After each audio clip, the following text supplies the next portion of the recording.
Price the lord. ಪ್ರೀತಿಯ ದೇವಚನರೇ, ಈ ದಿನದ ಜೀವದ ವಾಗ್ದಾನ ಯೋವೆಲ 3ನೇ ಅಧ್ಯಾಯ 16ನೇ ವಚನ.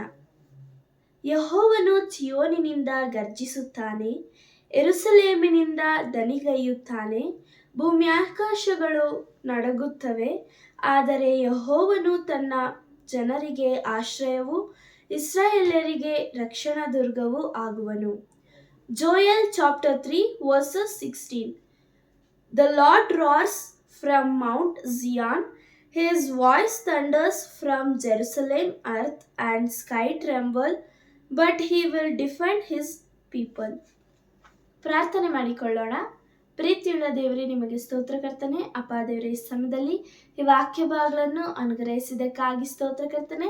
ಈ ವಾಕ್ಯ ಭಾಗಗಳನ್ನು ಕೇಳಿದಂಥ ಎಲ್ಲ ದೇವ ಮಕ್ಕಳನ್ನು ಆಶೀರ್ವದಿಸಬೇಕೆಂದು ಯೇಸುವಿನ ದಿವ್ಯ ನಾಮದಲ್ಲಿ ಬೇಡಿದ್ದೇನೆ ತಂದೆ, amen. God bless you. Praise the lord.